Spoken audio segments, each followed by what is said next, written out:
Nous lisons dans le livre du prophète Esaïe, au chapitre 21, les versets 11 et 12. Nous lisons Oracle sur Douma. On m'écrit de Séhir, Sentinelle, que dis-tu de la nuit?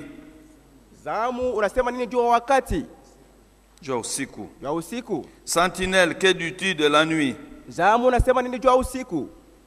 La sentinelle répond, le matin vient et la nuit aussi. Si vous voulez interroger,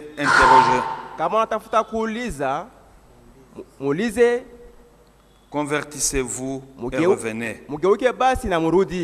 Amen. Amen. Est-ce qu'on peut nous entonner un peu un ou deux couplets de sentinelles?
Seigneur Dieu Tout-Puissant, Créateur du ciel et de la terre, nous bénissons ton Saint-Nom et nous te louons.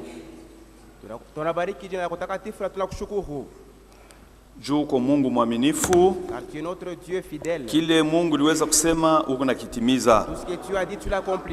Mungu wetu upate kutulamusha mbushingishi bwa kiroho, kwani hakuna muda tena. Tunafika kumwisho vitu vyote Seigneur kuhusu kanisa ya mataifa. Mungu utusaidie tushilengame. Aide-nous à ne pas être distraits.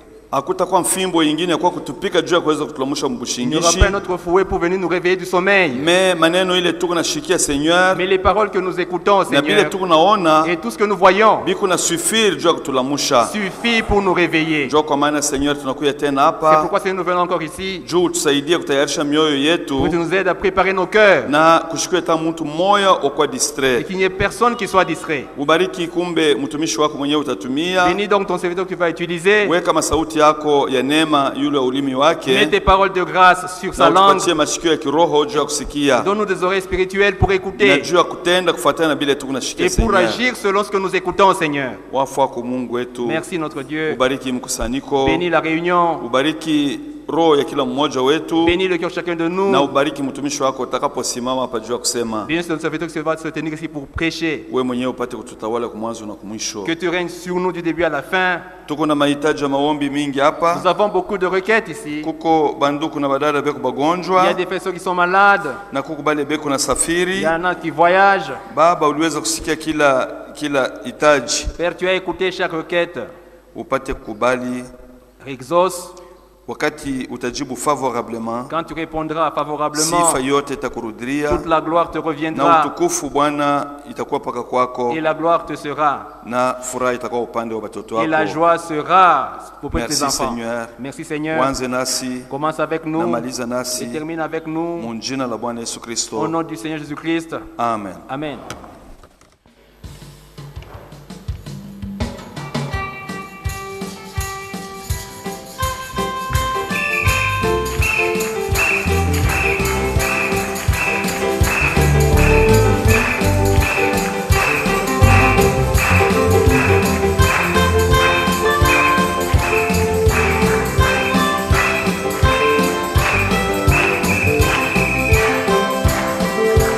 Andare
juma Cette semaine, ndugu yetu Jean, c'est notre frère Jean, le pasteur tahubiri, qui va prêcher. C'est quelqu'un qui de cette église. Ni mtu wa hii kanisa. En tant que pasteur, na kama mchungaji, kuwe na utaratibu wa kushikia sauti ya Mungu. Soyons attentifs à la parole de Dieu. Tunamwalika, nous l'invitons juu ya kwanza mahubiri, afin qu'il commence la prédication. Mungu amibariki magharibi hii. Nous sommes encore dans la joie Tuko tena katika furaha d'être dans la présence de notre Dieu. ya kuwa katika uwepo wa Mungu wetu. Nous étions ici dimanche. Tulikuwa hapa siku ya yenga. Par sa grâce, il nous a protégés. Kwa neema yake alitukinga. Et il a permis que ce soir nous soyons en ces lieux. Na anaruhusu magharibi hii tuwe pahali hapa. Que son nom soit béni. Jina lake libarikiwe. Je remercie mon frère Barnaba Kazumba Napigia ndugu yangu Barnaba Kazumba asante de m'avoir accordé la chair. kwa kunipatia mimbara. C'est lui qui fait l'office du pasteur. Ni yeye kunafanya kazi ya mchungaji. Il m'a fait confiance. Ananitumainia. Il m'a donné la chair. Na ananipatia mimbara. Et je lui dis que Dieu le bénisse richement. Na mimi richement. namwambia kwamba Mungu amubariki sana.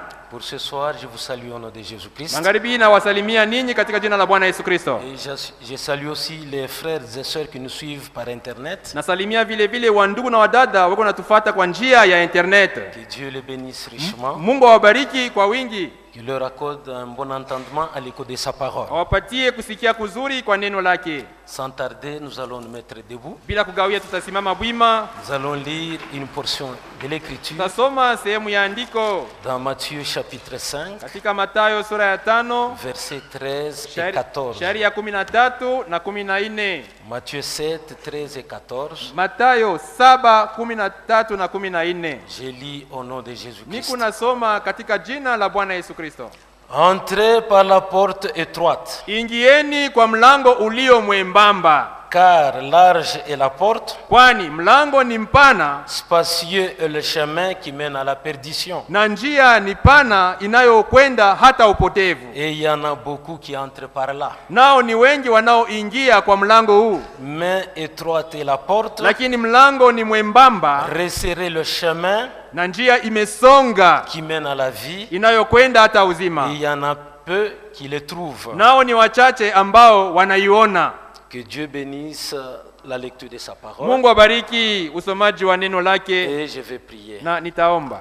Seigneur Dieu tout-puissant, Bwana Mungu mwenyezi, toi le créateur du ciel et de la terre, wewe muumba wa mbingu na dunia, toi le Dieu puissant, grand, capable de tout, wewe Mungu wa uwezo mkubwa na anayeweza yote, au nom du Seigneur Jésus-Christ, katika jina la Bwana Yesu Kristo, nous te disons merci tunasema asante d'avoir rendu possible ce culte. kwa kuwezesha hii mkusanyiko. Nous venons de lire ta parole. Tunatoka kusoma neno lako. Tu es le seul interprète de ta parole. Wewe peke yako mtafsiri wa neno lako. Accorde une bonne disposition à tes enfants pour écouter ta parole. Patia watoto wako hali mzuri ya kusikia neno lako. Et moi qui vais parler, nami nataka kuhubiri. Mets tes paroles dans ma bouche. Weka maneno yako kinywani mwangu. Que ça ne soit pas moi qui vais parler. Isiwe mimi nitasema, mais parle au travers de moi. Lakini wewe sema kwa njia yangu. Parce que l'homme a été toujours ton agent. Kwa sababu kila mara Mungu tualikana paka chombo chako. Que tu utilises pour parler de ta part. Unachotumia jua kusema kwa upande wako. Fais-le ce soir. Fanya ile magharibi hii. Continue du début à la fin. Utuongoze tangu mwanzo hadi mwisho. Bénis chaque requête. Bariki kila hitaji. Que ceux qui sont malades donne leur accord de la guérison. Kubali kuponyesha wagonjwa. Et que ton Esprit Saint puisse nous conduire du début à la fin. Na Roho yako Takatifu tuongoze tangu mwanzo hadi mwisho. Que tout soit pour ta gloire. Yote iwe juu ya utukufu wako. Au nom du Seigneur Jésus-Christ. Katika jina la Bwana Yesu Kristo. Amen. Amina. Pour ce soir, magharibi ya leo, nous avons un petit sujet tuko na tungo kidogo que nous allons prendre au verset 14. Tutabeba kushairi ya 14. Étroite est la porte. Mlango ni mwembamba. Ce sont les propres paroles de notre Seigneur Jésus-Christ. Hii ni maneno ya Bwana wetu Yesu Kristo mwenyewe. Qui donnait un avertissement sévère. Alikuwa na kalamusha kabisa. Aux gens qui l'écoutaient. Watu walikuwa namsikia. Aux gens qui étaient à ses côtés. Watu walikuwa kando kando yake. Pour leur dire ceci. Akawaambia hivi. Entrez par la porte étroite. Ingieni kwa mlango mwembamba. Étroite est la porte. Mlango ni mwembamba. Resserrez le chemin. Njia imesonga. Qui mène à la vie. Inayopeleka hata uzima. Mais il n'y a que peu qui le trouvent. Lakini ni wachache tu ndio wako naiona. Tous ces gens qui étaient à côté de Jésus. Wale wote walikuwa kando ya Yesu. C'était des gens qui étaient religieux. Walikuwa ni watu wa dini. Pas seulement religieux. Walikuwa tu wa dini bure tu. Ils étaient très religieux. Walikuwa wa dini sana. Parce qu'il y avait les pharisiens. Qui est la secte qui était la plus rigide, où il y avait des gens qui étaient irréprochables quant à la loi. Donc quand vous regardez sa conduite, quand vous regardez son comportement, vous n'avez rien à reprocher à cet homme. C'était ces gens qui étaient à côté de Jésus, malgré qu'ils étaient irréprochables concernant la loi. Mais Jésus leur adressa un avertissement sévère pour leur dire, étroite est la porte, resserrez le chemin, mais il n'y a que peu qui le trouvent. Mais ces gens qui étaient à côté de Jésus, c'était des gens qu'il ne faut pas négliger. C'était des gens qui ont entendu la prédication de Jean-Baptiste, mais ils n'ont pas pris au sérieux la prédication de Jean-Baptiste. Parce que Jean-Baptiste était le précurseur de notre Seigneur Jésus-Christ. Quiconque croyait au message de Jean-Baptiste, quiconque reconnaissait Jean-Baptiste comme un prophète,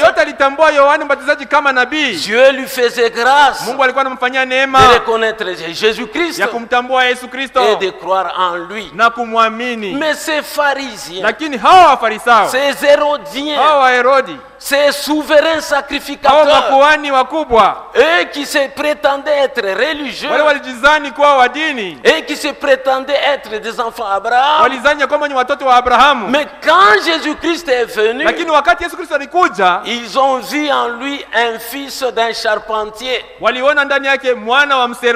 Ils ont vu en lui le grand frère de Jude.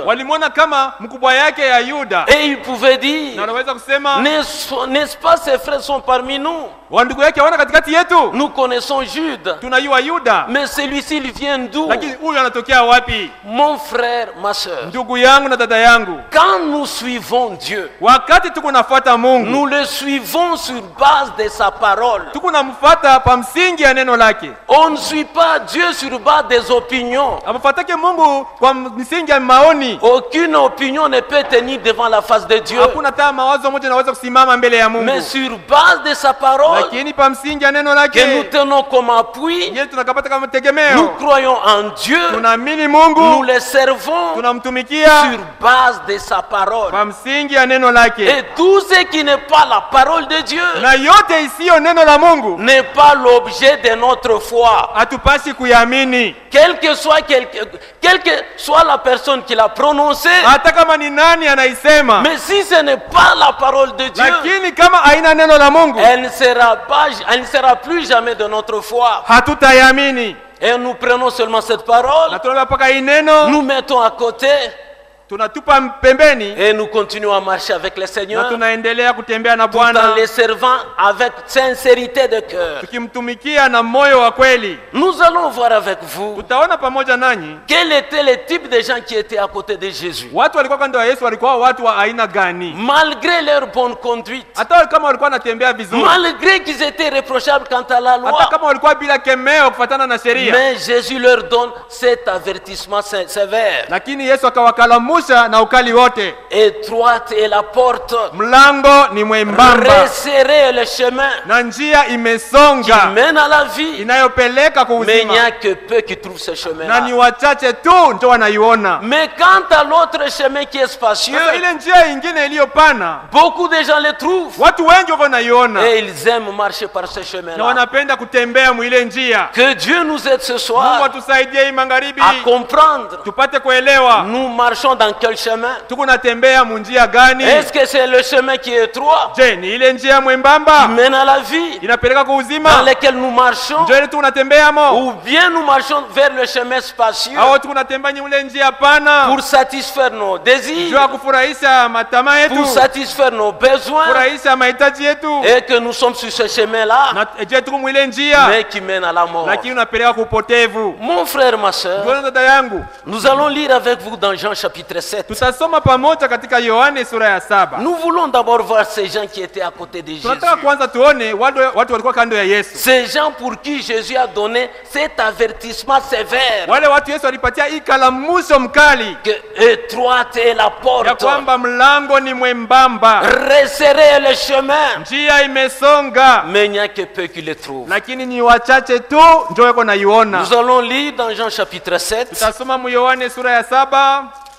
Nous allons commencer à partir du verset 40. Tutaanzia kushairi ya 40. À la maison vous allez lire de 40 à 52. Kunyumba mtasoma kuanzia shairi ya 40 kufika 52. Mais moi je vais commencer à sauter. Lakini mimi nitaanza kurukaruka mashairi ingine. Des gens de la foule. Watu katika ile makutano ayant entendu ces paroles. Wakati waliposikia neno hili disait walikuwa nasema celui-ci est vraiment le prophète. Kweli huyu ni nabii.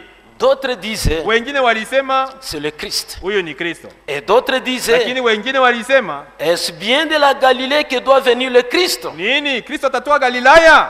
L'Écriture ne dit-elle pas que c'est de la postérité de David? Maandiko ya kusema ya kama Kristo atatoka kwa uzao wa Daudi. Et du village de Bethléem où était David que le Christ doit venir. Na kutoka Bethlehemu kule Daudi alikuwa njoo Kristo anapasha kuja.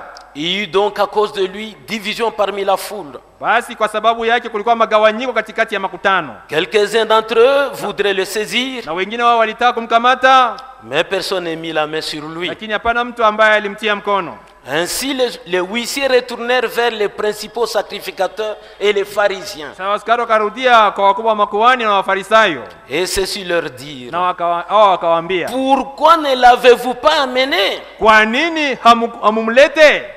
Les huissiers répondirent. Wale watumishi wakajibu. Jamais homme n'a parlé comme cet homme. Mtu hajasema bado kama mtu huyu anavyosema. Mon frère, ma sœur. Tuona dada yangu. Cet homme de Jésus-Christ. Huyu mtu Yesu Kristo. Qui était un homme particulier. Alikuwa mtu wa kipekee. Quand il se mettait de parler. Wakati alikuwa anasema. Il ne parlait pas comme les pharisiens. Hakuwa anasema kama Wafarisayo. Il ne parlait pas comme les souverains sacrificateurs. Hakuwa anasema kama makuhani wakubwa. Il était incomparable. Alikuwa asikufananishwa na wengine. Même les gens qu'on avait envoyés pour l'arrêter. Hata wale waliwatuma kumkamata. Et même ont témoigné. Wao wenyewe walishuhudia. Personne n'a parlé comme cet homme. Hakuna mtu alivyosema kama huyu mtu. C'est ça le témoignage. Qu'ils ont parlé sur Jésus-Christ. Verset 47. Les pharisiens leur répliquèrent. Est-ce que vous aussi vous avez été séduits?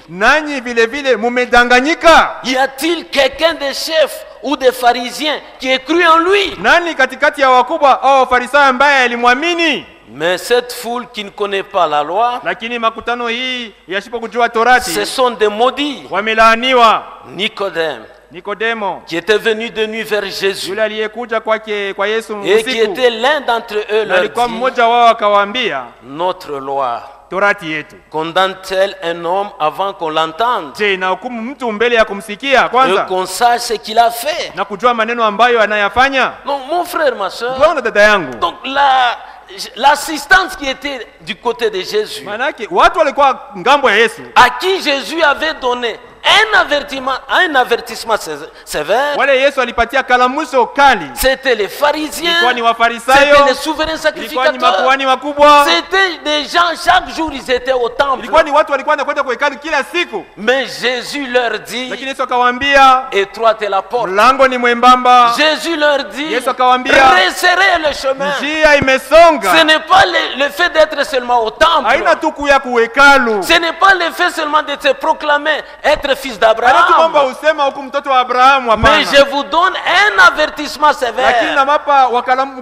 Sachez une chose, étroite est la porte Mon frère et ma sœur, nous allons encore lire dans Jean chapitre 10, à partir du verset 22, voir ces gens qui étaient à côté de Jésus, à qui Jésus avait adressé cet avertissement sévère. Nous allons commencer à partir du verset 22. À la maison, vous allez lire de 22 à 33. Mais je vais commencer à sauter. On célébrait à Jérusalem la fête de la dédicace. C'était l'hiver. Et Jésus s'est promené dans le temple, sous les portiques de Salomon. Les Juifs l'entourèrent et lui dirent: jusqu'à quand tiendras-tu notre esprit en suspense? Si tu es le Christ, dis-le-nous franchement. Jésus leur répondit: je vous l'ai dit, et vous ne croyez pas. Les œuvres que j'ai faites au nom de mon Père rendent témoignage de moi. Verset 29. Mon Père qui me les a donnés est plus grand que tous, et personne ne peut les ravir de la main de mon Père. Verset 30. Moi et le Père, nous sommes un. Verset 33. Les Juifs lui répondirent: ce n'est point pour une bonne œuvre que nous te lapidons, mais pour un blasphème, parce que toi tu es un homme, tu t'es fait Dieu. Jésus-Christ n'était pas un homme qui s'était fait Dieu, mais c'était Dieu qui s'est fait chair. Alors pour les Juifs, ils ne pouvaient pas croire en cela. Dieu fait chair, qu'il habite parmi nous, qu'il marche parmi nous. Nous connaissons ses frères, nous connaissons sa mère, nous connaissons son père le charpentier Joseph. Mais pour les pharisiens, en tout cas, c'était une grande pierre d'achoppement. Donc ce sont tous ces gens ici qui étaient à côté de Jésus-Christ, qui étaient des gens religieux, pas seulement religieux, mais très religieux, qui observaient toute la loi de Moïse. Et chaque jour ils étaient au temple. Chaque jour ils donnaient leur dîme et leur offrande. Mais c'était à ces gens ici que Jésus-Christ adressa cet avertissement sévère, pour leur dire: étroite est la porte, resserré est le chemin. Mon frère et ma soeur, les Juifs ne pouvaient pas croire en cela, au mystère de la piété. Dieu fait chair, qui marche parmi nous, qui mange. Ça, ils ne pouvaient pas croire en cela. Nous allons encore lire dans Jean chapitre 8 pour voir encore les gens qui étaient à côté de Jésus, à qui Jésus leur adressa cet avertissement sévère, pour que nous aussi nous puissions prendre garde. Jean chapitre 8. À la maison, vous allez lire du verset 39 à 59. Mais moi, je vais lire en sautant. Verset 39. Il lui répondit: notre père, c'est Abraham. Jésus leur dit: si vous étiez enfant d'Abraham, vous feriez les œuvres d'Abraham. Mais maintenant vous cherchez à me faire mourir, moi qui vous ai dit la vérité, que j'ai entendu de Dieu. Cela Abraham ne l'a point fait. verset 43. Mstari wa 43. Pourquoi ne comprenez-vous pas mon langage? Sababu gani hamuelewi na msemi wangu? Parce que vous ne pouvez écouter ma parole. Kwa sababu hamuwezi kusikia neno langu. Vous avez pour père le diable. Baba yenu ninyi ni shetani. Et vous voulez accomplir les désirs de votre père. Na mnataka kutimiza mania ya baba yenu. Il a été meurtrier dès le commencement. Yeye alikuwa muuaji tangu mwanzo. Et il ne se tient pas dans la vérité. Na hakukaa katika kweli. Parce qu'il n'y a pas de vérité en lui. Kwa sababu hakuna kweli ndani yake. Lorsqu'il profère le mensonge, wakati anaposema uongo, il parle de son propre fond. Anasema yaliyo yake mwenyewe. Car il est menteur. Kwa sababu yeye ni muongo. Et le père du mensonge. Na baba ya uongo. Verset 56. Abraham votre père. Baba yenu Abrahamu a tressailli de joie. Alifurahi de ce qu'il verrait mon jour. Kuona siku yangu. Il a vu. Akaiona. Et il s'est réjoui. Na akafurahi. Les Juifs lui dirent. Alafu Wayuda wakamwambia. Tu n'as pas encore 50 ans. Wewe hujafika bado miaka 50. Tu as vu Abraham? Nawe umeona Abrahamu? Jésus leur dit. Yesu akawaambia. En vérité, je vous le dis. Kweli kweli ninawaambia ninyi. Avant qu'Abraham fût. Mbele Abrahamu hajazaliwa. Je suis. Mimi niko. Pas j'étais. Hapana nilikuwa. Je suis. Niko. Le présent. Niko hapa sasa. Là-dessus. Pa ile mambo. Il prit des pierres pour les lapider contre lui. Wakatoa mawe wakamtupie. Mais Jésus se cacha. Lakini Yesu akajificha. Et il sortit du temple. Na akatoka hekalu. Mon frère, ma soeur. Ndugu na dada. Donc les gens à qui Jésus adressait cet avertissement. Watu Yesu alikuwa anapatia hii kalamusho. Ce n'était pas seulement des païens qui vivaient n'importe comment. Haikuwa wapagano wako naishi izuru namna gani? Non, c'était un peuple religieux. Ilikuwa ni watu wa kidini. Qui consacraient leur temps dans les affaires de Dieu. Walikuwa natoa wakati wao vitu vya Mungu. Et ils n'étaient pas seulement religieux. Hawakuwa tu wa dini tu. Mais ils étaient très religieux. Lakini walikuwa wa dini sana. Et ils sondaient même les Écritures. Na walikuwa hata kunachunguza maandiko. Où ils pouvaient dire. Waliweza kusema que le Christ Kristo devait naître à Bethléem, mais pas en Galilée. Donc ils sondaient les Écritures. Ils lisaient chaque jour leur Bible, l'Ancien Testament. Mais Jésus leur adressa cet avertissement aux gens de sa génération, leur disant, étroite est la porte. Jésus-Christ voulait que ces gens ne puissent pas se contenter d'aller seulement à l'église, mais qu'ils puissent réaliser une chose, que étroite est la porte, que tu peux aller à l'église, mais c'est le jour où Jésus-Christ viendra, tu te trouves dehors. Tu te trouves dehors, mon frère. C'est pourquoi ces gens-là devraient prendre cet avertissement sévère au sérieux. Étroite est la porte. Et ces gens-là, ils ont parlé d'Abraham. Qui était Abraham? Abraham, c'est vrai, il était leur père de la foi. C'était un homme que Dieu a appelé, un homme des nations. Quand il a entendu la parole de Dieu, Dieu l'appela lui disant, sors de ta patrie et tu iras dans le lieu que je te montrerai. Et lui, avant de sortir, il prit d'abord sa femme, il prit ses serviteurs, il prend aussi son père, et il prend aussi son neveu Lot. Son neveu Lot. Dieu ne lui avait pas dit de prendre son père ou son neveu. Et en cours de route, son père mourut. Ils sont allés, ils sont arrivés à Canaan. Maintenant ils restaient ensemble avec son neveu Lot. Mais comme le lieu dans lequel ils résidaient ensemble était trop étroit, maintenant il y avait des disputes entre une décision disant son neveu, que nous sommes des frères. On ne peut pas commencer à se tirailler, ce n'est pas bien.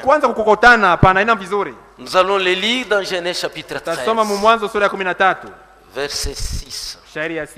Genèse 13 verset 6 je lis. Mwanzo 13 shairi ya 6 nasoma. Et la contrée était insuffisante inchi haikuweza kuwafaa wote pour wawili qu'ils demeurassent ili ensemble, wapate kukaa pamoja, car leur bien était si considérable kwa sababu mali zao zilikuwa nyingi qu'ils ne pouvaient demeurer ensemble. hivi hawakuweza kukaa pamoja. Il y eut querelle entre les bergers des troupeaux d'Abraham Na kulikuwa ugomvi katikati ya wachungaji wa ngombe za et les Abrahamu bergers des troupeaux de Lot. na wachungaji wa ngombe wa Loti. Les Cananéens et les Phérésiens habitaient alors dans le pays. Mkanana na Mperisi wakakaa nchini kwa wakati ule. Alors Abraham dit à Lot, Abrahamu akamwambia Loti, qu'il n'y ait point, je t'ai pris des disputes entre moi et toi, ugomvi usiwe ninakuomba katikati ya mimi na wewe, ni entre mes bergers et tes bergers, wala katikati ya wachungaji wangu na wachungaji wako, car nous sommes frères. kwa sababu sisi ni ndugu. Tout le pays n'est-il pas devant toi? Nchi nzima si mbele yako? Sépare-toi donc de moi. Ujitenge, ninakuomba Si tu mbali vas à nami. gauche, Ukikwenda kwa kushoto, j'irai à droite. nitakwenda kwa kuume. Et si tu vas à droite, Ukikwenda kwa kuume, j'irai à gauche. nitakwenda kwa kushoto.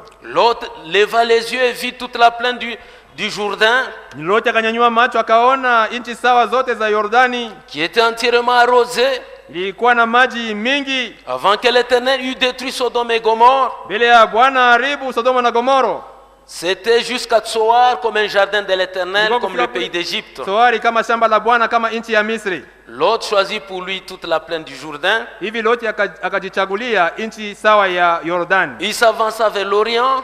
Akaenda kule mashariki. C'est ainsi qu'ils se séparèrent l'un de l'autre. Hivi wakajitenga mmoja na mwingine. Comme la contrée était insuffisante, vile nchi haikuwaenea wote, Abraham qui était spirituel, Abrahamu alikuwa wa kiroho, il laissa le premier choix à son neveu Lot. Akaacha mwipwa yake achague wa Il kwanza. dit tout le pays est devant toi. Akamwambia nchi yote kumbele yako. Choisis là où tu iras. Chagua pahali utakapokwenda. Si tu vas à gauche, ukikwenda kushoto, moi j'irai à droite. mimi taenda kuume. Et si tu vas à droite, na ukienda kuume, moi j'irai à gauche. mimi taenda kushoto. Maintenant l'autre regarda. Sasa Loti akaangalia, il vit la plaine du Jourdain, akaona nchi sawa ya Yordani, qui était vraiment entièrement arrosée. ilikuwa na maji mengi. Il regarda du côté de Sodome. Akaangalia ngambo ya Sodomo. Il s'est dit en lui, akasema ndani yake, non, moi j'irai de ce côté-là. Mimi taenda ile ngambo. Comme ça, quand je serai à Sodome, hivi tawa kule Sodomo, malgré ma religion, hata kama niko dini yangu je serai un homme particulier. takuwa mtu wa kipekee. Et comme je suis un peu intelligent, na hivi niko na akili, je vais démontrer mon intelligence taonesha akili yangu aux gens de Sodome. mbele ya watu wa Sodomo. Mais mon frère et ma soeur, lakini ndugu na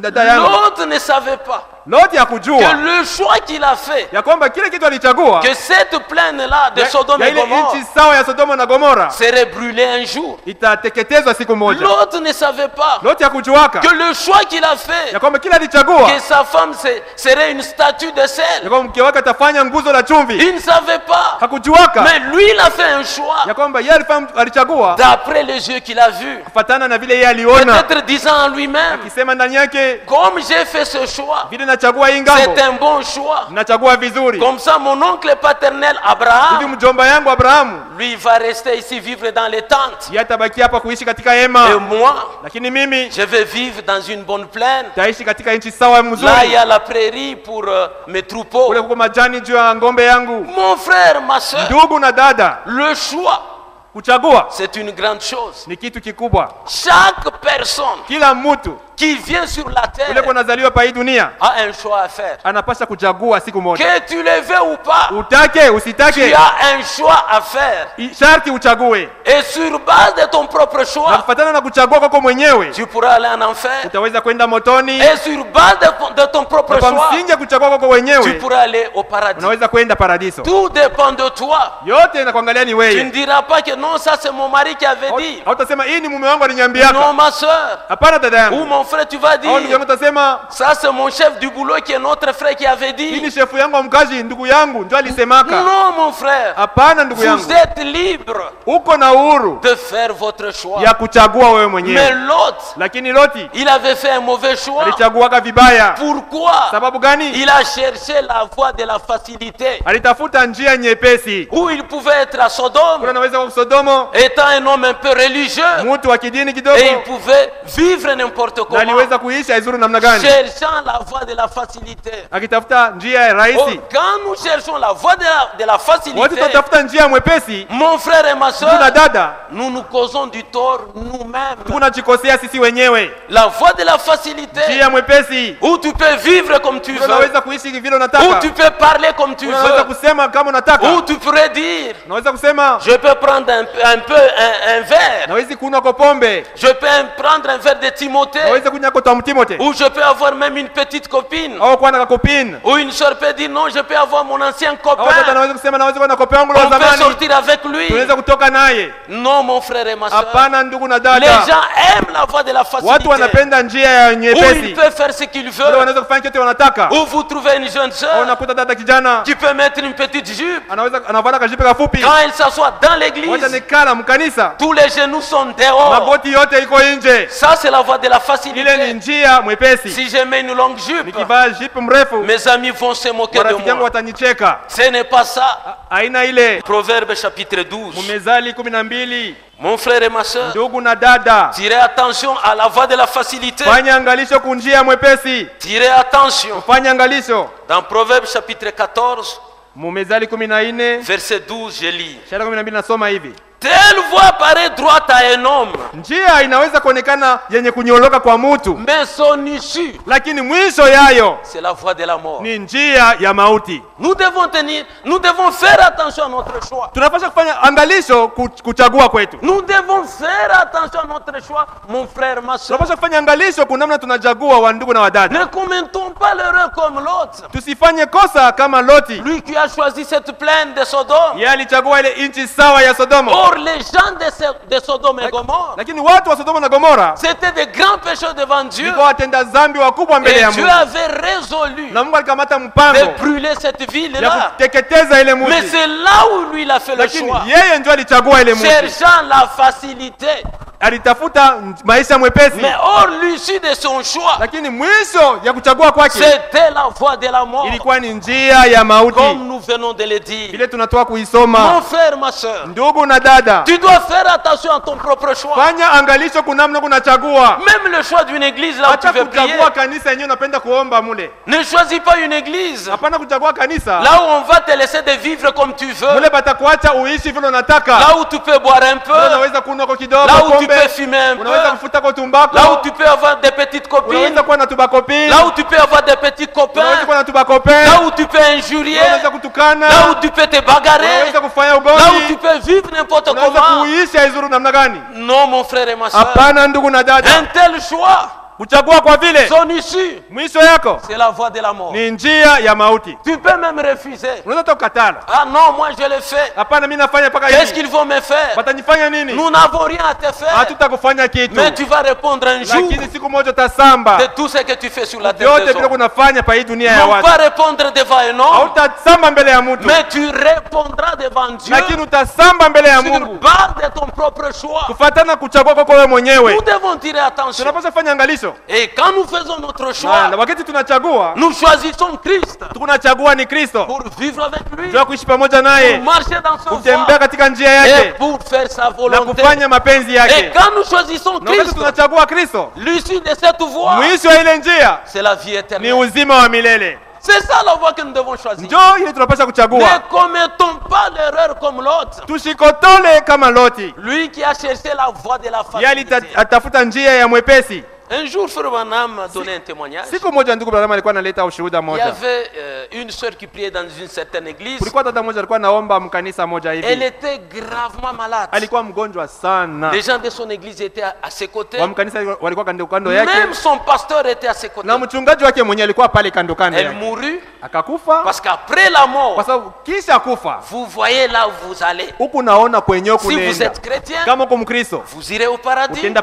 Mais si vous n'êtes pas chrétien, vous allez directement dans le séjour de utaenda mort. pale katika Hadeze. Et elle s'est retrouvée dans le séjour de mort. Akajiona katika Hadeze. Et Dieu lui a permis akamruhusu de rentrer encore. Arudi tena. Maintenant, quand elle s'est réveillée, sasa wakati alilamuka, elle a dit à son pasteur, alimwambia mchungaji wake, pourquoi tu ne me disais pas que ça c'est mauvais? Sababu kanya kunyambia kwamba hiki ni kibaya? Pourquoi tu me laissais vivre n'importe Sababu comment? uliniacha niko naishi namna yoyote. Voilà, aujourd'hui je suis perdu. Sasa angalia leo nimepotea. Et je vais dans le séjour de mort. Na mimi naenda Hadeze. Mon frère et ma soeur, ndugu na dada, nous devons tirer attention tunapaswa kufanya angalisho de notre choix. Namna tunachagua. Nous choisissons qui? Tunachagua nani? Nous choisissons quoi? Tunachagua nini? Et pourquoi? Na sababu gani? Et si nous basons notre choix na kama tunaweka kuchagua kwetu sur base de la parole de Dieu, msingi wa neno la Mungu, et c'est ainsi que nous choisissons Christ, na ndio tunachagua Kristo, là c'est un bon choix. Pale tunachagua vizuri. Et notre issue, na mwisho wetu, c'est la vie éternelle. Ni uzima wa milele. Mais ne commettez pas l'erreur de l'autre. Lakini usifanye ile kosa lote alifanya. Qui vit seulement une plaine. Aliona tu nchi sawa. Qui est bien arrosée. Ilikuwa na maji mengi. Mais qui fit un mauvais choix. Lakini alichagua vibaya. Mais regardez Abraham. Sasa angalieni Abrahamu. Il s'est contenté du deuxième choix. Alifurahia tu kile kia pili kile yote aliacha. Il ne voulait pas se disputer avec son frère. Hakutaka kukokotana na ndugu yake. Il dit comment toi tu choisis? Alisema wewe chagua mbele. Lui il choisit. Yeye akachagua. Et Abraham dit. Kisha Abraham akasema, moi je reste ici. Mimi nabakia hapa. Sous des tentes. Chini ya hema. Il irait sous des tentes. Akabakia chini ya hema. Tout en servant le Seigneur. Mkutumikia Bwana. Mais regardez aussi sa femme. Sasa angalieni na sasa mke wake. Sarah. Qui était très jolie. Alikuwa mzuri sana. Des figures comme le dit la Bible. Mzuri kwa uso Biblia inasema. Elle ne s'est pas dit. Hakusema non que j'aille avec le neveu de mon mari Lot. Hapana, nyende na mwipo yake ya mume wangu Parce que là je peux trouver un bon mari. Kwa sababu nitaweza kuolewa kwa mume mzuri. Mon mari Abraham. Kupita mume wangu Abrahamu. Non mon frère et ma soeur. Hapana ndugu na dada. Elle est restée aussi. Alibaki na vile vile. À côté de son mari. Pembeni ya mume wake. Elle est restée aussi. Alibaki à côté du Dieu de son mari. Kando ya Mungu wa mume wake. Pour continuer à servir ce Dieu. Jua kuendelea kutumikia ule Mungu. Mon frère et ma soeur. Ndugu yangu na dada yangu. Nous devons faire vraiment attention à notre choix. Tunapaswa kufanya angalisho kwa kile tuko nachagua. Parce que cet avertissement de Jésus. Kwa sababu hii kalamusho ya Yesu. Ce n'était pas seulement l'avertissement des pharisiens et des sadducéens. Haikuwa tu kalamusho ya Farisayo na Wasadukayo. C'est aussi notre propre avertissement. Anatukalamusha na sisi vile vile. Pour nous les gens qui vivent au temps de la fin. Wetu sisi tunaoishi wakati wa mwisho. Pour que nous puissions réveiller notre esprit. Tupate kuamsha roho yetu. Et nous dire que étroite est la porte. Na tuseme ya kwamba mlango ni mwembamba. On ne peut pas faire n'importe quoi. Hatupashi kufanya izuru nini? On ne peut pas vivre n'importe comment. Hatupashi kuishi izuru namna gani? Parce que étroite est la porte. Kwa sababu mlango ni mwembamba. Resserré est le chemin. Na njia imesonga. Qui mène à la vie. Inapeleka kwa uzima. Mais il n'y a que peu qui le trouvent. Na ni wachache tu ndio wanaiona. Mais beaucoup. Lakini wengi vont dans le chemin spacieux. Wanaenda katika njia pana. Qui leur permet de vivre comme ils veulent. Inawaruhusu waishi namna wanataka. Qui leur permet de s'habiller comme ils veulent. Inawaruhusu wavae namna wanataka. De parler comme ils veulent. Waseme namna wanataka. Ça, ile c'est le chemin spacieux. Ni njia mpana. Dont l'issue mwisho yake c'est la voie de la mort. Ni njia ya mauti. Mais pour toi et moi, lakini kwako wewe na mimi, que Dieu nous fasse grâce ce soir. Mungu atufanyie neema magharibi. Que nous puissions choisir ce chemin étroit. Tuchague ile njia mwembamba. Que nous puissions prendre la croix de Christ. Na tukamate mlango msalaba wa Kristo. Marcher sur ce chemin-là. Kutembea mwile njia. Tout en craignant Dieu. Mkuogopa Mungu. Et que Dieu puisse occuper la première part dans nos vies. Na Mungu apate kubeba fashi ya kwanza mu maisha yetu. Mais quand tu refuses mon frère et ma sœur. Sasa wakati unakataa ndugu na dada. Sache une chose. Jua hiki kitu. L'issue, c'est la voie de la mort. Ni njia ya mauti. On ne peut pas le dire autrement. Hatuwezi kuisema namna nyingine. Et celui qui l'a dit, c'est notre propre Seigneur. Na mwenyewe alisema mambo ni Bwana wetu mwenyewe. Étroite est la porte. Anasema mlango ni mwembamba. Et on ajoute même resserré. Na banaongeza chemin njia imesonga qui mène à la vie. Inapeleka kwa uzima. On ne peut pas seulement se contenter de venir à l'église. Tusifurahie tu kuja kukanisa. On écoute la parole de Dieu. Tusikie neno la Mungu. On quitte l'église. Tunatoka kanisa. Et on vit n'importe comment. Ou on vit comme un païen. On parle comme un païen. On agit comme un païen. Ça, ce n'est pas correct. Étroite est le chemin et la porte. Resserré est le chemin. Sur ce chemin-là, tu ne peux pas vivre comme tu veux. Sur ce chemin-là, tu dois accepter à être esclave de Jésus-Christ. Sur ce chemin-là, kuchukia, tu dois accepter unapaswa kuchika que la parole de Dieu kwamba neno la Mungu puisse occuper la première place dans ta vie. ibebe fasi ya kwanza Sinon, kwa maisha dans le yako. cas contraire, Kama ina vile, tu ne sauras pas marcher sur ces chemins. hautaweza kutembea mwile njia, Et les deux chemins na ile manjia mbili sont parallèles. iko pembeni moja Tu kwa ne peux nyingine. pas marcher sur les deux chemins à la fois. Hauwezi Non, non. kutembea mu manjia mbili kusaa moja, hapana. Soit tu es sur le chemin resserré Wala uko mu njia ile yenye kusonga qui mène à la vie, yenye kupeleka kuuzima, et soit sur le chemin spacieux qui wala mène à la mort. uko mu njia pana inapeleka kwa mauti. C'est à toi de choisir. Wewe mwenyewe chagua. On ne peut pas t'imposer le choix. Hawawezi kukukazisha uchague Mais nous nini, t'exhortons, lakini tunakuonya sur base de la parole de kwa Dieu, msingi ya neno la Mungu de choisir ces chemins étroits, uchague ile njia yenye ces kusonga, chemins resserrés. njia yenye kusonga C'est ce chemin-là qui mène à la vie. njoo njia yenye kupeleka Mais kuuzima. si tu refuses, Kama unakatala, on ne va pas te fouetter, hatutakupika on fimbo, ne va pas t'amener au parquet, hatutakupeleka ku parquet, mais toi-même, lakini wewe tu mwenyewe sauras ce qui t'arrivera. utajua kile kitakufikia. Mon frère, ma soeur, Ndugu na dada, nous devons tirer attention. tunapaswa kufanya angalisho. Cet avertissement du Seigneur Jésus. Hii kalamusho ya Bwana Yesu Ce n'était pas un avertissement des apôtres, non, non. haikukuwa ya wa mitume, hapana. C'est notre Seigneur lui-même. Ni Bwana ye mwenyewe, Lui-même qui est mort à la croix. yeye alikufa kwa msalaba, Lui-même qui nous a yeye rachetés. mwenye kutukomboa, Lui-même qui nous a sauvés. yeye mwenye kutuokoa, Lui-même qui nous a donné le salut yeye mwenye gratuitement. kutupatia wokovu kwa bure. Il nous donne l'avertissement. Anatukalamusha, Étroite est la porte mlango ni mwembamba et resserré est le chemin. na njia imesonga. Nous allons lire dans Luc chapitre 17. Tutasoma Luka sura ya 17. Luc chapitre 17. Luka sura ya 17. Je commencerai à partir du verset 26. Taanza na shairi ya 16. Ce qui arriva du temps de Noé Na kama ilivyokuwa siku za Noa, arrivera de même au jour du Fils de l'homme. ndivyo itakavyokuwa siku za mwana wa watu. Les hommes mangeaient, Watu walikula, buvaient, walikunywa, se mariaient walioa, et mariaient leurs enfants. walioesha watoto wao, Jusqu'au jour où Noé entra dans l'arche, hata siku ile Noa alipoingia katika safina le déluge na vint gharika ilifika et les fit tous périr. ikawaangamiza wote. Qu'est-ce qu'il y avait au jour de Noé? Nini ilifika siku za Noa? Au jour de Noé, Siku za Noa il y avait la surpopulation de watu walizidi pa Les dunia, gens étaient très nombreux. watu walikuwa wengi sana. Qu'est-ce qu'il y avait du temps de Noé? Nini ilikuwa siku ya Noa? La beauté de la femme. Uzuri wa mwanamke, Comme aujourd'hui, kama vile leo avec l'hydroquinone, na hydroquinone, une femme qui est noire, mwanamke mweusi, mais après 1 ou 2 semaines, kisha juma moja au majuma elle peut mbili être claire comme anaweza une kuwa femme métisse. mweupe sa mwanamke métisse. Qu'est-ce qu'il y avait encore du temps de Noé? Na nini ilikuwa tena siku ya Noa?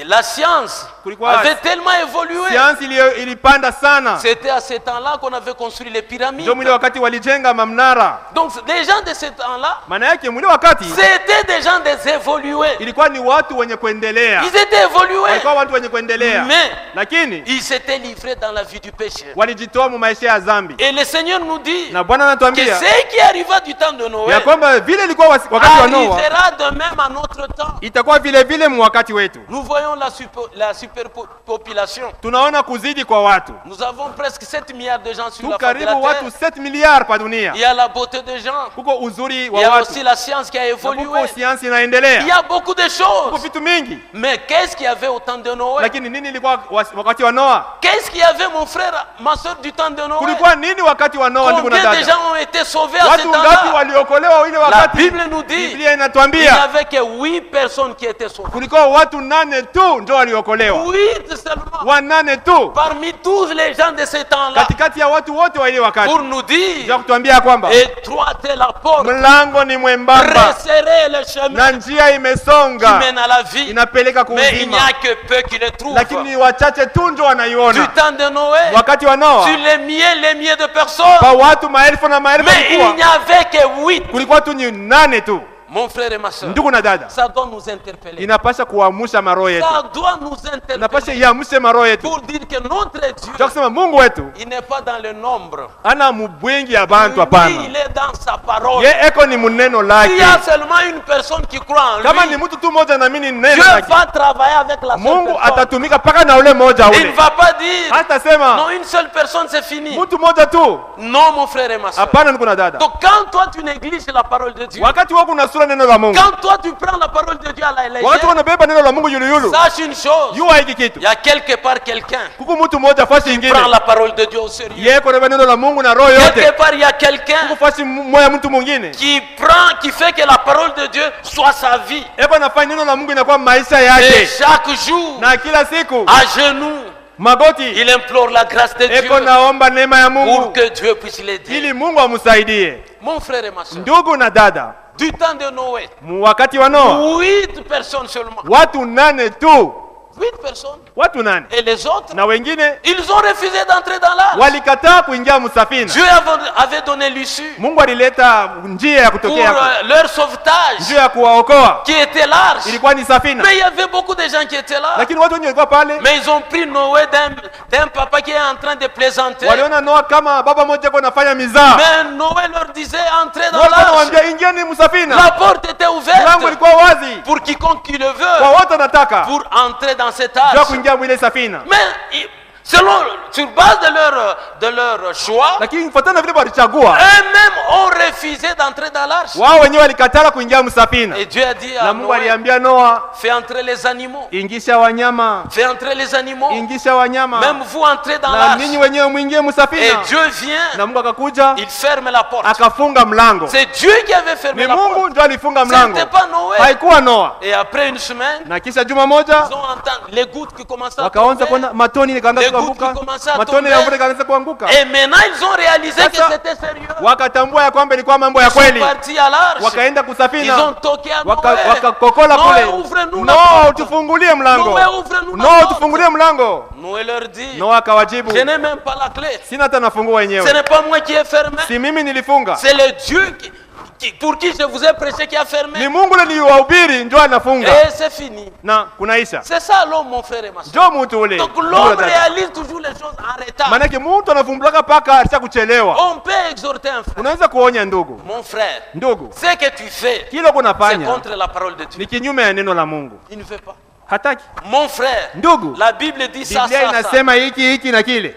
Avec nos français. Na Kifaransa yetu. Non, bon frère, je suis libre. Hapana ndugu, niko huru. C'est vrai. Kweli. Mais la Bible dit, Biblia inasema, vous êtes libre. Uko huru. Mais ne faites pas de votre liberté. Lakini ule uhuru yako un prétexte. Isikwe tu sababu. Pour vivre selon la chair. Njoo ya kuishi kufuatana na mwili. Mon frère et ma soeur. Ndugu na dada. C'était sérieux.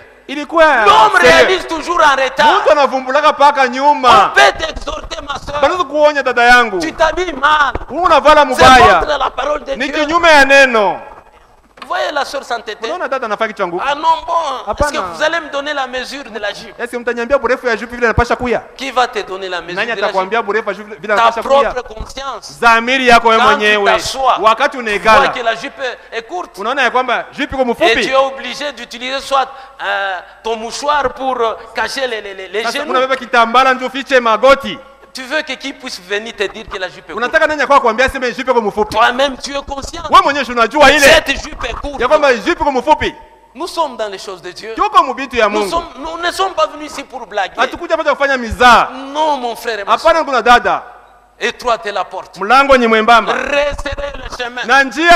Les gens qui étaient négligents du temps de Noé, ils se sont retrouvés dehors. Et ils ont péri dans l'eau. Réalisez, mes frères et sœurs, sur des milliers de personnes, 8 seulement. 8 seulement. Je ne sais pas si par rapport au pourcentage à ce temps-là, par rapport au pourcentage, ça pourrait être peut-être 0,0 combien de pourcents. Pourquoi les gens ont refusé d'entrer? Et même dans l'arche, la porte était ouverte, le message était clair, entrer dans l'arche. Mais les gens se sont entêtés, mais leur tétutesse les a amenés à la mort. Mon frère et ma soeur, On ne peut pas être têtu devant Dieu. hawezi kuwa wa kichwa nguvu mbele ya Mungu. Tu te causes du tort toi-même. Huku unajikosea wewe mwenyewe. Tu causes du tort à ton âme. Unakosea nafsi yako wewe mwenyewe. Parce que la Bible dit Kwa sababu Biblia inasema que celui qui pêche ya kwamba anatenda dhambi cause du tort à son âme. eko nakosea nafsi yake C'est mwenyewe. toi-même. Ni wewe mwenyewe. Ne pensez pas que Usizani ya kwamba quand toi tu brises la parole de wakati Dieu, wewe unavunja neno la Mungu, Dieu va changer sa parole. Mungu atabadilisha neno Non, lake. non, non, non, non. Hapana, hapana. Il est un Dieu de sa Ni parole. Mungu wa neno Il lake. reste avec sa parole. Anabaki na neno Et lake. que quand toi tu viens dans sa Sasa parole, wakati wewe unaingia mneno lake, là Dieu est avec toi. pale Mungu sasa anakuwa pamoja na Et il wewe. va marcher avec toi. Na atatembea pamoja na wewe. Du temps de Noé, Wakati wa Noa 8 personnes. watu 8. Verset 28. Shara 2:8. Ce qui arriva du temps de Lot Kama ilivyokuwa siku za Loti, arrivera pareillement. itafika vile vile. Les hommes mangeaient, Walikula, buvaient, walikunywa, Acheter, walinunua, vender, waliuzisha, planter, walipanda, bâtisser. walijenga. mais le jour où Lot sortit de Sodome, Lakini siku ile Loti alipotoka katika une Sodomo, pluie de feu et de soufre moto na kibiriti, mvua ya moto na kibiriti tomba du ciel et les fit tous périr. zilitoka mbinguni na zikawaangamiza wote. Il en sera de même le jour où le Fils de l'homme paraîtra. Itakuwa vile vile siku mwana wa watu atakapoonekana. Qu'est-ce qu'il y avait du temps de Lot? Nini ilikuwa siku ya Loti, ndugu na dada? Du temps de Lot, Siku za il Loti y avait l'homosexualité. kulikuwa ushoga, Il y avait l'homosexualité. kulikuwa ushoga. Où vous pouvez trouver un homme Unaweza kuta mwanaume qui aime un autre homme anapenda mwanaume et qui mwenzake commence à coucher avec lui. na anaanza kulala na mwanaume mwenzake. C'est ce qui était à ce temps-là. Sio kilikuwa ile wakati wa Loti. Alors quand Dieu a vu Sasa cela, wakati Mungu aliona kile kitu, cela, Dieu n'était pas content. Mungu akufurahi hapana. C'est ainsi qu'il décida de brûler Sodome et Gomorrhe. Ndio hivyo alikamataka mpango ya kuangamiza Sodoma na Gomora. Et c'est ainsi qu'il a envoyé des anges Ndio ile alituma malaika, pour aller dire à Lot, sawa, wakamwambia Loti ses deux filles et à sa femme de quitter. kwa mke wake na watoto wake wapate kuondoka. Et l'autre voulait un peu traîner, dit tu quittes, on va brûler. Na Loti alianza kugawagawa, wakamwambia toka, Non, tutapotea, si j'ai tutakufa. trouvé grâce devant vous, Kama nimepata neema mbele yenu, attendez que j'arrive quelque part. ngojeni niende kule, Mais c'est ainsi que vous allez brûler. kisha yake ndio mtateketeza mji. Mais la femme de Lot, Sasa mke wa Loti elle n'avait pas fait le choix comme son mari. ye hakuchagua kama mume wake, Elle n'était pas contente de quitter Sodome. hakufurahi kutoka Msodomo. Comme elle aimait beaucoup Sodome, Bila alipenda sana Sodomo, c'était une reine de la beauté. ilikuwa ni mwanamke mmoja, Une reine de la beauté. reine de beauté. Et qu'à ce temps-là, Mwile wakati elle pouvait s'habiller comme elle voulait. alitaka kuvaa vile alitaka. Maintenant, l'autre qui vient avec une ancienne évangile Sasa Loti anakuwa na injili ya pour zamani, dire à sa femme, akaambia mke wake nous devons quitter. tunapasha Parce kuondoka, que Dieu a décidé kwa de sababu brûler Mungu Sodome et anakamata Gomorrhe. mpanga ya kuangamiza Sodoma na Gomora. Comme la femme était mécontente, Vile mke wake akifurahi, elle ne voulait pas quitter. hakutaka kuondoka, Son choix c'était rester à Sodome. alichagua kubakia Msodomo. Dieu voyant cela en elle, Wakati Mungu aliona kile ndani parce yake, que Dieu sonde les reins et les kwa sababu cœurs. Mungu anatafuta viuno na maro. Et Dieu la fit une statue de sel Mungu akamfanya kwa nguzo la chumvi, pour montrer que c'était une incrédule ndio kuonesha kwamba alikuwa mtu kuamini et qui ne voulait pas sortir. na hakutaka kutoka. Et à ce temps-là, Na mule wakati combien étaient sauvés? wangapi waliokolewa? 3 personnes seulement. Watu watatu tu, Lot et ses 2 filles. Loti na wabinti wake wawili. Étroite la porte, Mlango ni mwembamba resserrez le chemin na njia qui imesonga, mène à la vie. inapeleka kuuzima, Mais il n'y a que peu qui trouvent ce chemin. na ni wachache tu ndio naona ile Et njia. si à ce temps-là, mon frère et ma soeur, Kama mwile wakati, ndugu na dada, du temps de Noé, 8 personnes, wakati wa Noa watu 8, du temps de l'autre, 3 personnes, wakati wa Loti watu 3, et notre temps, ça sera combien? sasa mwakati yetu itakuwa watu ngapi? Pose-toi la question. Ujiulize, Notre temps, ça sera combien? mwakati itakuwa watu ngapi? C'est pourquoi sur base de l'avertissement de Jésus, Ndio kwa sababu kufuatana na maoni ya Yesu tunakwambia magharibi, mon frère, ma soeur, ndugu na dada, étroite est la porte, mlango ni mwembamba resserrez le na chemin, njia imesonga, mène à la vie. inapeleka kuuzima, Il n'y a que peu qui trouvent ce chemin. na ni wachache tu ndio naona ile njia. Ne trompe pas ta conscience. Usidanganye dhamiri yako, Ne trompe pas ta conscience. usidanganye dhamiri yako, Ne sois pas distraite, ma soeur. usiwe mtu wa kusula vitu dada. Jésus-Christ vient bientôt. Yesu Kristo anakuja bado kidogo, Jésus-Christ vient bientôt. Yesu anakuja bado Tous kidogo. les signes qu'il nous a donnés, Malama yote alituambia, nous les atuonesha, voyons. tuko naiona, Nous vivons avec ces signes. tuko naishi na ile Et il maalama. vient bientôt. Mais quand il viendra, mais est-ce que tu vas partir? Quand il viendra, est-ce que tu es prêt ce soir à rencontrer le Seigneur? Est-ce que tu es prêt ce soir? Et quand Jésus-Christ viendra, tu peux dire, viens Seigneur Jésus, viens Seigneur Jésus.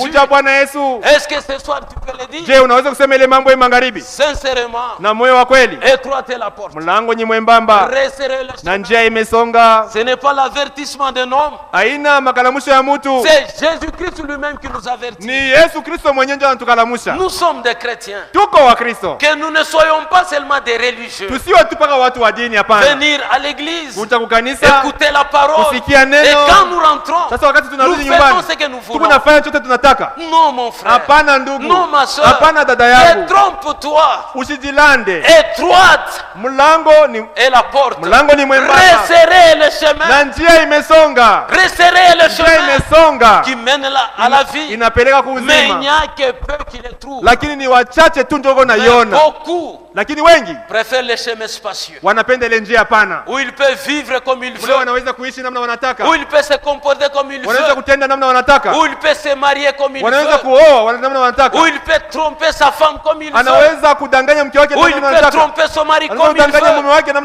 Il est parmi nous. Il fait comme il veut. Ça non mon frère et ma soeur. Que Dieu te fasse grâce ce soir de comprendre une chose. Étroite est la porte. Étroite, elle est étroite. Elle est très très resserrée même le chemin. Et tu ne peux pas marcher dans ce chemin comme tu le veux. La Bible le dit. C'est un chemin de sainteté. Même les sensés peuvent marcher sur cette chemin. Donc tout dépend de toi. C'est à toi de prendre cette décision ce soir. Soit tu choisis le chemin spacieux qui mène à la mort, ou tu choisis le chemin rétréci, le chemin étroit qui mène à la vie. C'est à toi de choisir. Mon frère et ma soeur, tu as un choix à faire ce soir. Même moi qui vous parle, j'ai aussi un choix à faire. Je ne suis pas épargné. Personne n'est épargné. Nous sommes devant ce choix. Est-ce que tu vas choisir le chemin spacieux? Si tu choisis le chemin spacieux qui mène à la mort, c'est ton propre choix. Et le Dieu qui est notre Dieu qui est un grand démocrate, il va respecter ta décision. Et si tu choisis aussi le chemin étroit pour marcher sur ce chemin-là avec les méprisés du Seigneur, pour marcher sur ce chemin-là avec les délivrés du Seigneur, pour marcher sur ce chemin-là avec ceux qui ont donné leur vie à Christ, Dieu qui t'a appelé, il te sera encore favorable. Mon frère et ma soeur, nous sommes arrivés à la fin. Nous pouvons nous mettre debout.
Seigneur Dieu Tout-Puissant, merci pour ce moment merveilleux que nous avons passé en ta présence. Cette image de la porte étroite et de la porte large, c'est la vraie image du monde où nous vivons aujourd'hui. Hii picha ya mlango mwembamba na mlango mnene njoo ile tuko naona na kuishi wakati ya leo. Nous sommes au temps où les gens préfèrent suivre le chemin spacieux. Tuko wakati mule bantu wanapenda kubeba ile njia mnene. Avec leur adage qui dit que tout chemin mène à Rome. Na ile msemeo yao inasema ya kwamba njia yote inapeleka kule ku Roma. Le chemin du libertinage. Njia ya kiuru. Le chemin de la tolérance. Njia ya kuvumilia. Le chemin de l'incrédulité. Njia ya kutokuamini. Le chemin de l'abomination. Njia ya kukufuru. Le chemin de toutes sortes de mauvaises choses possibles. Njia ya bintu byote bibaya bile Et c'est là que les gens aiment aller. Na njoo kule bantu wanapenda kwenda. Et ils disent que Dieu c'est dans le cœur. Wanasema ya kwamba Mungu ni mroho. Tout en faisant tout ce qui est contraire à ce que Dieu dit. Lakini na kuendelea kufanya bile byote benye kwa kinyume na neno la Mungu. Mais il y a un autre chemin. Lakini kuna njia ingine. Le Seigneur lui-même pouvait dire, Bwana mwenyewe aliweza kusema, je suis le chemin, mimi ni njia, la vérité et la vie. Kweli na uzima. C'est ce chemin-là que nous voulons. Ni ile njia sisi tunapenda. Le chemin resserré. Njia ile mwenye kwa mwembamba. Là où il n'y a que les gens pieux qui passent. Mule ni paka watu watawa wanaingia mu ile njia. Là où il n'y a que la crainte de Dieu. Mule mu ile njia muko paka woga wa Mungu. Là où il n'y a que l'obéissance à la parole de Dieu. Mule ni paka utiifu ku neno la Mungu. Le chemin des épreuves. Njia ya majaribu. Ce n'est pas un chemin de facilité. Haina njia mwepesi. C'est un chemin de l'humilité. Ni njia ya kudinyenyekeza. Le chemin de la petitesse. Njia ya kudishusha sana. Et c'est là que nous voulons passer, Seigneur. Na mni ile njia Bwana sisi oh Dieu du ciel. We Mungu wa mbinguni. Nous sommes ton peuple. Sisi ni watu wako. C'est pourquoi Seigneur tu nous montres ces choses. Ndio kwa maana Bwana unatuonesha hii maneno. Ensemble avec mes frères et mes sœurs, pamoja na ndugu zangu na dada yangu, nous choisissons le chemin étroit. Sisi tunachagua njia nyembamba. Nous choisissons la porte étroite. Tunachagua njia yenye kusonga. Là où le berger lui-même se couche à la porte. Ile njia ni mchungaji mwenyewe analala mlangoni. Et nous en tant que des brebis, na sisi kama makondo, nous passons par lui pour entrer dans la bergerie. Tunapita kando kando yake yeye ndio tupate kuingia katika zizi. Merci Seigneur. Asante Bwana. C'est une exhortation merveilleuse. Hii ni maonyo ya mzuri sana. Aide-nous Seigneur. Utusaidie Bwana à faire un bon choix. Kwa kuchakula mzuri. Et pour tout chrétien, na njua mkristo ce wote, choix-là est clair. Ile njia ile nous voulons le Seigneur Jésus. Tunapenda Bwana Yesu. Nous voulons l'obéissance. Tunapenda utiifu. Nous voulons la fidélité à la parole de Dieu. Kuneno la Mungu. Et nous allons arriver Seigneur. Fika hakika Bwana. Aide-nous seulement. Utusaidie tu. Parce que nous sommes dans un monde plein de confusion. Kwa sababu tuko dunia yenye kuwa na mvuruko. Mais toi tu nous aimes. Lakini wewe unatupenda. Et tu nous envoies ta parole comme nous venons de l'entendre. Na unatutumia neno lako kama hivi tunasikia. Tu nous envoies tes serviteurs Seigneur. Unatutumia watumishi wako Bwana. Qui sont des bons bergers. Wenye kuwa wachungaji wema. Qui nous guident Seigneur. Wanatuongoza Bwana. Vers toi. Kwako wewe. Merci beaucoup. Asante sana. Nous sommes reconnaissants. Tunakushukuru. Bénis cette parole dans le cœur de chacun. Bariki neno hii moyo wa kila mtu. C'est vraiment une parole qui est digne, qui mérite d'être méditée. Ni neno ile inastahili kuyafikiri. Partout où nous serons Seigneur. Popote tutakuwa Bwana. Bénis ton serviteur qui a parlé. Bariki mtumishi wako alisema. C'est un homme Seigneur. Yeye ni mtu Bwana. Il s'est épuisé. Amechoka. Quand il sera encore en train de méditer. Wakati atakuwa yuko na tafakari neno lako. Que ton esprit soit sur lui. Roho wako apate kuwa pamoja naye. Pour l'aider Seigneur. Et quand il se tiendra encore devant ici, que ton esprit nous parle. Bénis chacun de nous. S'il y en a qui sont venus malades, par cette parole, Seigneur, qui rend guéri, nous te louons et nous te bénissons. Au nom du Seigneur et Sauveur Jésus-Christ. Amen. Amen. Amen.